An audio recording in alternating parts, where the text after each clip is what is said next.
Everybody, welcome. Good morning. It's phenomenal to be back here in Growth Bites with all of you. And I've my good friend Teresa Lodato here with me. I'm super happy about today's episode. The the maybe it's going to be a couple of months since we met, and I know that since we did, she's been a good short-lived friendship for me because of her perpetual smile. I was telling her this earlier, and this is reflective of the things that she's going to bring to the episode and the things that she brings to life in general. So I'm super excited to have her here. I'm Eduardo. I'm an executive coach who helps executives precisely and people who are facing some bumps or some obstacles in their careers surmount them. People hire me because they feel like they're stuck, they have hit a wall, and I help them get earmarked for more faster promotions and just to break through those walls. So if that sounds like you, make sure to get in touch and we can have a conversation. Let me share this thought because I thought that it was a good one. Your identity is defined by who you believe you are and who you believe you're not. And again, this is going to be super relevant for today's episode because we're going to be talking a lot about mindset and how this affects us. I really believe in this because I've seen this time and again with me and with others where we think we can do something, we can. If we doubt, if we think we can't, then that's probably going to be true. So I thought that was something that I wanted to share. And I'd love to get into the episode today and share with you our wonderful guest. And she's right here. She's my good friend Teresa Lodato, and smiling her bright smile as always. And Teresa, I'm super happy to have you here. Thank you very much for joining, and super excited about the episode. Um, we have 6 questions. Well, normally we do 5.5 hours, so we're a little tight. And I think that it's just because the topic and your presence is just bringing a lot of interest. So if you don't mind, let me go into the first question so that we can address that. Any tips to lower the volume of my self-doubt and anxiety and turn up my confidence and ability to fail, but grow without feeling bad about failing? This was my good friend TJ Pascal. Thank you very much for number one, sending the question. Number two, for giving me your name. Not everybody does, and I love that you do because then I can shout you out. And I think that, again, this is a phenomenal question. A few sessions ago, I touched on a similar topic to this. There's no learning without failing. There's no learning without experimenting. I have not yet met in the many years that I've been walking this earth. I haven't met yet somebody who was born knowing how to speak, knowing how to walk, knowing how to ride a bicycle. We all fail when we learn. It's part of the human experience, and you should embrace it. You should not. We all should not run away from failure. I had one good mentor who said, one of my CEOs who said, failing, making mistakes is the tuition you pay. If you're paying the tuition, man, get the education, right? Learn from it. That's the beauty of mistakes is we build our confidence, we strengthen our ability because we fail. So it's something that if you let it, it'll run your life. If you let that get into your head that you are going to fail, and because of that, you don't take action, however uncomfortable it might be, then that will start to define you because next time you're not going to take action either because the fear feels bigger every time.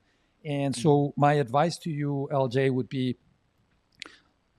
believe in who you are, bring up your power, bring up your knowledge, bring up that wonderful presence that I'm sure you have, and know who you are and know why you're there and know what you do and be. Don't hesitate. Don't tremble. Don't feel small. You are there for a reason. You were asked to speak for a reason. You're part of that team for a reason. It's no accident. You didn't fall into that place. So don't be afraid to fail. Learn from it. Embrace it. I'll stop here. Teresa, is there anything you want to add?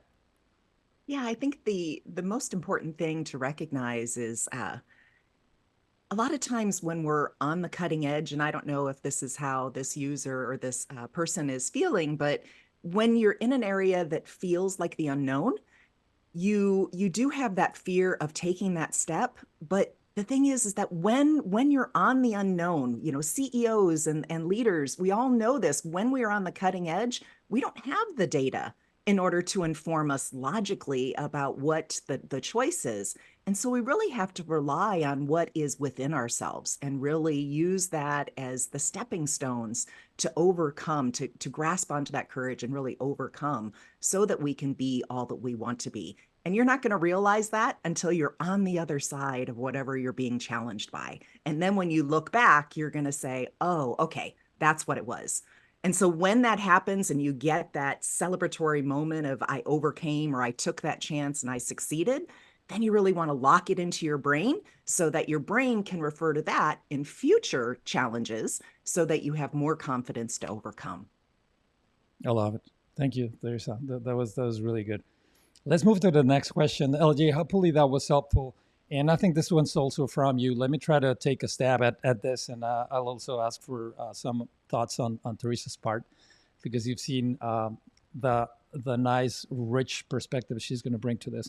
What's my best strategy in overcoming self-doubt and lack of confidence in trying something new and difficult with risk of public embarrassment? I would say this is very similar to the question that you asked before, and the answer is going to be also very similar. Um, we're human. We all feel embarrassment when we fail, but if you stop to think about it, it's really more out of self-consciousness than it is of people looking at us and laughing and pointing fingers at us. Mm, I don't know if you remember. I'm struggling with the name. I think it was Steve Nash who was in the Phoenix Suns some years ago, and he ended up coaching the Brooklyn Nets, I believe. This guy had the all-time record for free shots, 90.4%. Meaning, I mean, think about that for one quick second. 9 out of 10 balls that he shot were going through the hoop. And you've seen people who step up to the penalty area, and in their eyes, you can see that they know that they're going to do it. And sure enough, they put it through the hoop. And you've seen others who you see the fear in their eyes, and they go in there and my coach, my teammates, my family, my mom, my wife, whatever, is going to see me fail, and they go and fail because they know that they might fail. They see that in their mind. So this is the same in my view with the public embarrassment. You have to dare, be prepared, be sure of who you are, be sure of what you know, be well, like I said before, prepared. So you're in your zone of genius, you're in your zone of power, and if you make a mistake, so be it. People are not going to really laugh, and they're not going to really notice. I mean, unless it's like, you blowing up some nuclear reactor somewhere, but other than that, it shouldn't be an issue. And so that's it, move on. They're not going to stop, and they're not going to waste life thinking about that one mistake that you did and how funny you looked. Nobody's going to think that. Nobody's going to do that, and you shouldn't. If you let this stop you, then again, this will be what defines you. You will forever be limited by something that you believe others might think of you, and maybe they don't. Maybe they don't even remember, and that could well be a bifurcation in the path of your career development. And you don't want to take the road that leads you downwards. And I, I, I, I mean, I've been there. It's something that you just need to take the step, believe in who you are, and go for it. And that'll reinforce in a very positive way as you go. Teresa? Yeah, I think, well, there's two things. Number one, whenever we take new challenging, daring challenges, like CEOs, like leaders on the cutting edge, they just don't jump off fully into the chasm. They take small steps. They take a step and then they ask themselves, what's my next right step? And then they choose and take that step and then they go, what's my next right step? So they're always staying very present in the moment.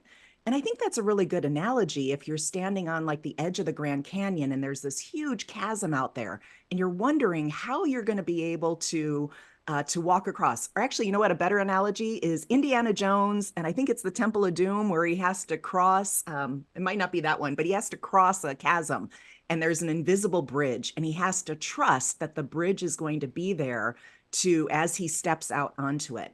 And I think what we can often do is we get so tied up and twisted in our minds thinking about this chasm we have to cross.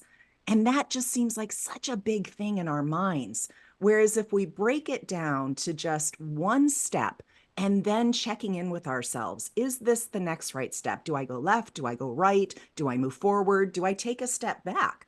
All of those are possibilities. And when we're staying in the present moment, and we're actively choosing that next possibility, the crazy thing is our brain calms down. It relaxes that stress response.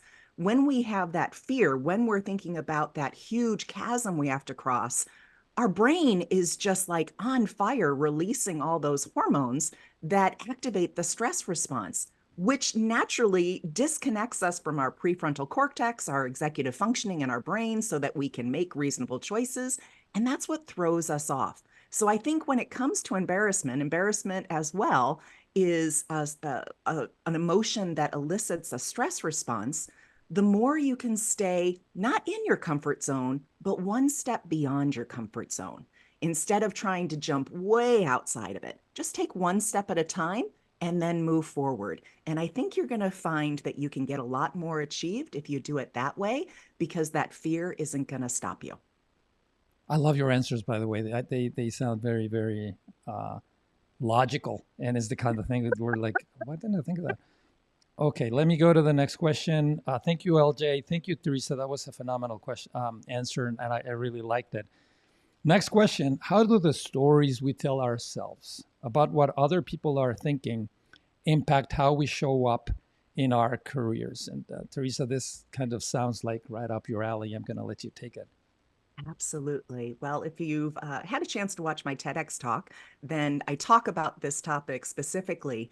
But I think the how it can really impact our careers is a lot of different ways because, as we've already been talking about, the stories that we have that we tell ourselves that other people are thinking about us, it's number one, chances are people aren't thinking about us because they've got so much going on in their minds. Now, think about yourself. How many times are you really actively thinking about someone else as you go through your day? And, unless you're one of those people who's constantly ruminating about one particular person, chances are you think about them, you see them, and then you release it.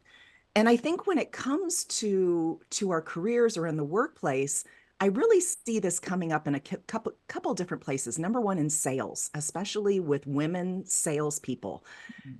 A lot of times, because we want to have the relationship and we want to have impact, those are kind of our key drivers.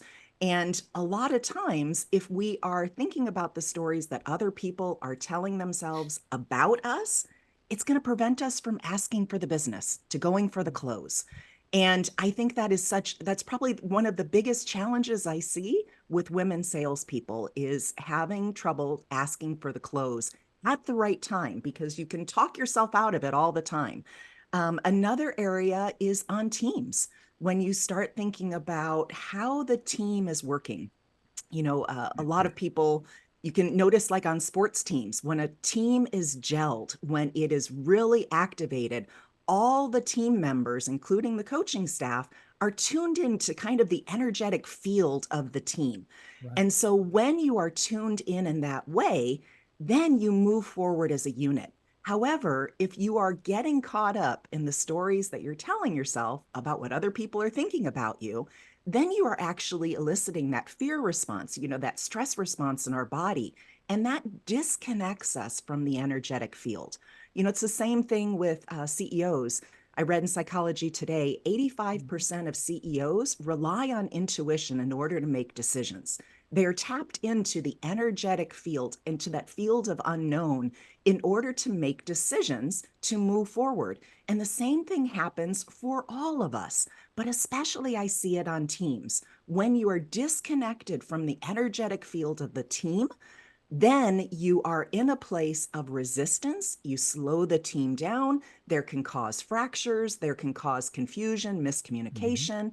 All of those things happen. However, when you are aware of the stories you're telling yourself and you take the 3 tips that I mentioned in my TEDx talk and you use those to really explore what is possible on the team, then you're going to remain in that energetic field. And even if there's a disagreement or a place that feels a little wonky or bumpy, tuning into that energetic field as a team is going to help you flow through whatever challenges you go about. So those are the two main places that I see it. But what about you, Eduardo? Where do you see that happening? Thank you. I was nodding vigorously here because exactly like you described, I see in my executive clients.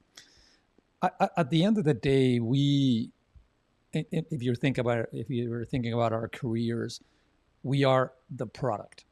So we are selling something. I tell my clients where we work on the fact that they're selling certainty, the certainty that they're a good product, that they're the right answer, that they're the person who needs to be promoted, who needs to be given the assignment, who needs to be trusted for that further thing. And that comes from that certainty, comes from their inner story that they are indeed this product, that they are indeed qualified, that they are indeed brave enough to take on their fear and their, I guess, dread of making a mistake or of failing and going forward with it because they know that they have more to add than fear to stop them.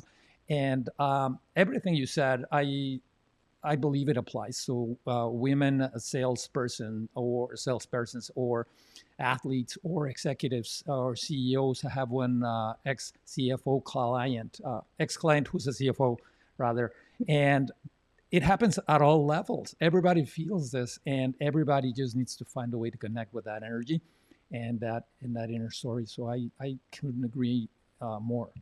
Thank you, Teresa. And I That was brilliant. just really quick, I'm going to add on. I think that it's important to Mm-hmm. recognize we have stories we tell ourselves, and then we have stories that we tell ourselves about what other people are thinking about us. And I think that's the delineation. A lot of people, there's a lot of Right, focus on the stories right, we tell ourselves and right, mindset. right. Very important work. However, there's also that other aspect that so many people forget about, and they don't realize that it affects how you show up. And so it's not only managing your own thoughts, it's Yeah. managing the thoughts that you have about other people. I fully agree. And for those of you watching who have not, you need to go and watch Teresa's TEDx talk. I really like the way you started, by the way, if I may plug it a little, with this personal story about this crush they had, and how after some years you discovered you made a number of discoveries that really kind of shone a light on how those stories that you tell about what people think about you can determine a whole bunch of things, the course of your life maybe. And so I'm not going to issue a spoiler here. I'll just say, tell everybody who's watching us, go there and watch it. It's linked in the invite for this conversation today, and I'm going to make sure to put it in the comments so that there's no excuse. You got to go see it. It's 10 minutes and it's phenomenal. Okay, let's move to the next one. How can I assert my authority in a multifunctional team where I don't have formal authority? Anonymous, whoever asked this question, anonymous.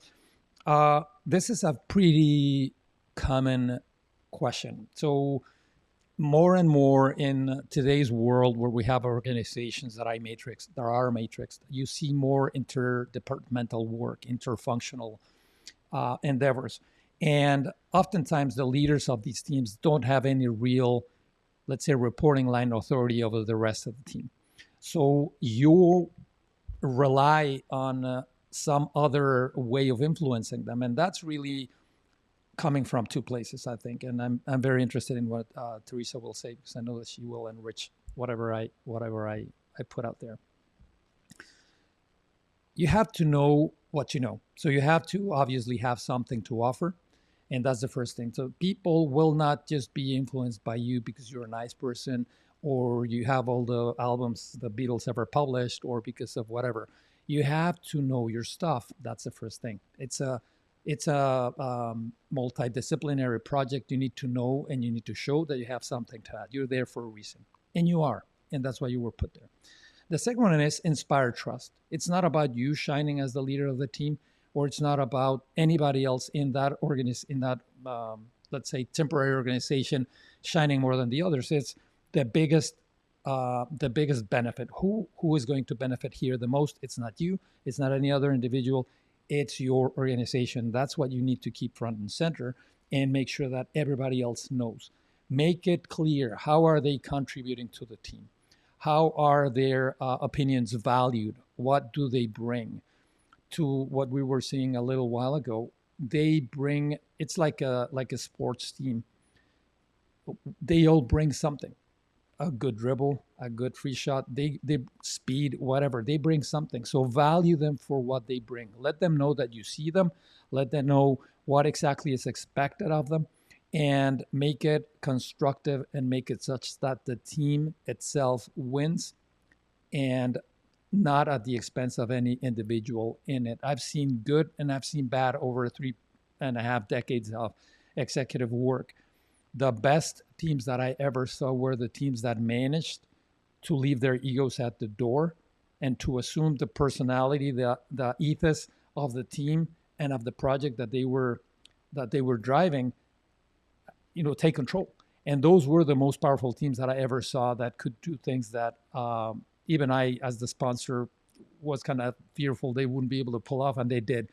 It's the most powerful teams are the teams that are where the sum of the parts is less than the actual one entity of the team that they form. So your authority, just recognize your teammates, be sure about what you bring, be honest, be truthful. And I think that should put you well on your way. The technicalities of it, I'm going to assume that you got down. And so I'm not going to go there, but it's more here that's going to let you influence your team. Do you have any thoughts, Teresa? Yeah, a few thoughts. Number one, I think it's highly dependent upon culture. What sort of culture is the team environment? Are you an empowered or are you micromanaged? So I think those, depending on the situation that you find yourself in, you might have to navigate this slightly different. However, I love this idea, and you touched upon it, but I just want to highlight it, is that just because you don't have the formal authority on the team doesn't mean you're still not a leader. You can have a group of leaders. In fact, I tell my clients, this is, step up as a leader Mm-hmm. in whatever way, whatever strengths you have. That's how you step up in your leadership. And leadership isn't about control. Leadership is about collaboration. Leadership is about getting buy-in. Leadership is about choosing the direction and moving with. I think about my son's older now, but when he was younger, I think it was Power Rangers that he used to watch, where there were like five different individuals and they all came together into like one superhuman, that would fight, and one was an arm, and there were two that were arms, and then two that were legs, and then one was a head. All five came together and they worked in unison to really tackle that huge challenge. And I think that's kind of a good analogy to stay with in the workplace, because it's not about you just going off and doing your own thing. That's not being a leader on a team. A leader on a team, just like you said, is about bringing your strengths, bringing all of you. And I think the more depth you have on your team, we talk about this a lot in sports with professional athletes, the more depth you have, the more value you can provide to the team. So that if someone isn't on their A game on a certain day for whatever reason, if you have that depth, that skill, you can move in and support or take over that task in order to move things forward. So I think that it's just really critical to, number one, create a culture on your team that invites leaders, every person to be a leader, and then work to those strengths to move forward as one unit. I love it. I fully agree. The next question, I wonder who this is for. Teresa, why do the three C's in you cover in your TEDx talk matter in the workplace? Over to you. Thank you. Well, the three C's, I'll let you watch the video. I won't spoil the whole thing because that's kind of the punch of it. However, I think the really important aspect, and we've talked about this, and it's been kind of a through line of all these questions, is how stress impacts us in the workplace. Mm. And I think of it often as middle managers, in a large corporation. The entry level people, they don't have a lot to risk. They're learning. Maybe they don't have, the mortgages, the kids, going to college and private school and all these expenses of just having children. And so they can take higher risks and they don't really think too much about it. They're just looking to get on board, get learning. And then you have the people that are at the top of the corporation that, are well taken care of financially, and they're just focused on the cutting edge. They're looking at how can I take the next step? How can I, find the edge that's going to provide enough profitability for my company? However, those middle people, those middle managers, they get squished on both ends, right? To be able to, provide service to the people that are working for them, and then also to follow the direction of the leaders above them. I think that's where the biggest amount of stress occurs in a corporation is with middle management. And so with the three C's, it really brings us back to that stress response. When our stress response is activated in our brains, we lose that connection to executive functioning that helps us to make rational decisions, that helps us to really navigate our emotions and maintain a healthy emotional regulative state. And when we are in that state, we are challenged to make the best decisions. We end up bringing up the worst part of ourselves. The saboteurs come up when our fear response is activated. And you don't want to be communicating with others through that saboteur, through that part of ourselves that is damaged and unhealed. And so it's really important to just bring yourself back to that present moment, bring yourself back to that calm, mindful state, and be able to think for a moment, pause and say, okay, what's a question I can ask that will bring me more clarity? What's a question that I can ask that will help me to understand rather than react? And I think when you come from that place, this is what helps build the environment in the workplace. It's what creates teams. It's what supports leaders in helping them to do what they need to do in order to get the job done. And so tune into the talk for the official three C's, but really it's about the stress response and how we can manage that so we can be more effective in our work. I fully agree. I really liked how you put it in there in the video. So again, I'll let our friends here go and watch it because they need to. But I'll share a personal story about this. And we had another question, but I think we're going to have to just leave it out because we're about to hit the bottom of the hour. We might go over 1 minute. I hope everybody will bear with us. Here's the story. The first time the second time I was CFO for a global business unit at a pharmaceutical company, we were discussing the launch of a multi-billion-dollar product that today is out there. It's called Ibrance. It's for breast cancer. And honestly, I was very insecure when we went into that meeting because I was fairly new to the world of oncology. It's very complex, it's very nuanced, it's very, very rich.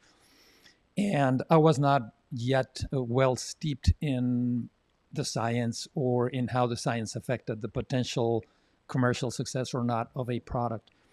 And turns out that my boss at the time, the CEO of that business at the time, how should I put it?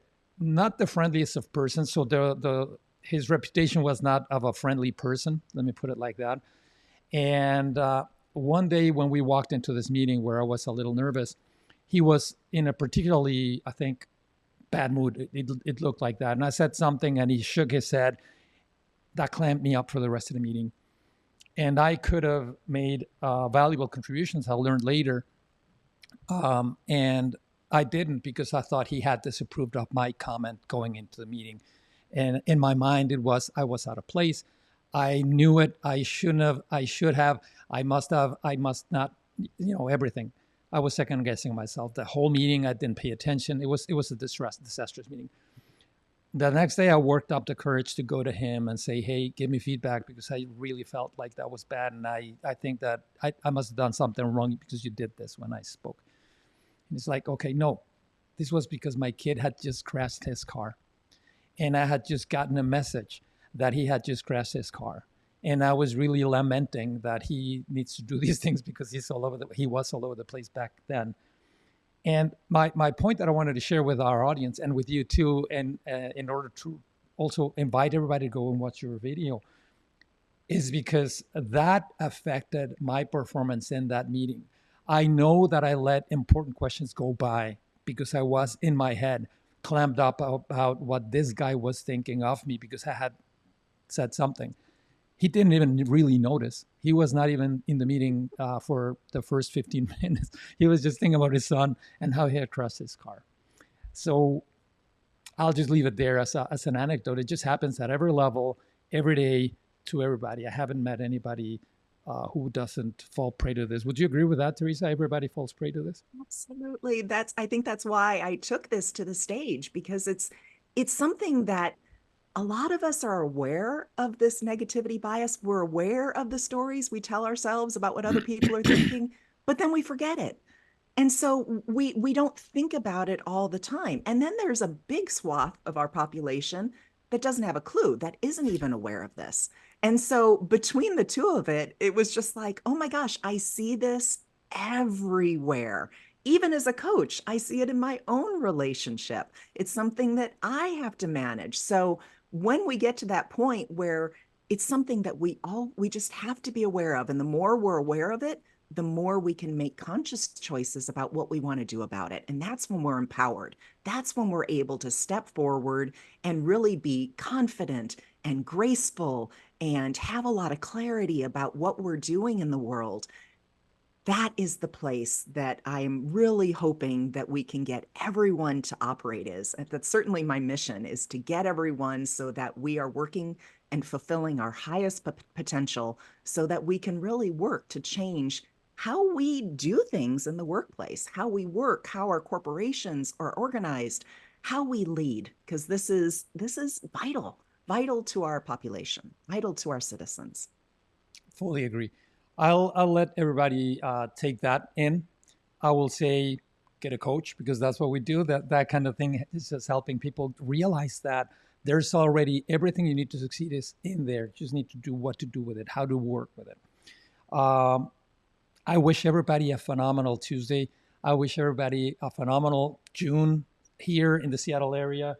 It's starting to get sunny, so there's hope for the day. And I wish that you have a very successful week. And I will see you here for the next edition of Growth Bites next Tuesday. Thank you so much, Teresa, for joining. I'm so excited to have you here. Guys and gals in the audience, really go watch that video.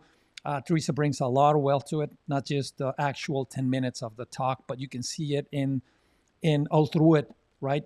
She's been in the Navy, she's been in the financial services industry, she's been a coach for a long time. So there's a lot there for you to pick up, and I really, really recommend that you spend the 10 minutes. You won't be sorry. Teresa, thank you again so much, and Thank you, I hope to Eduardo. have you back one of these days. Absolutely. Thanks so much for having me. Thank you. Thanks, everybody. Have a great day.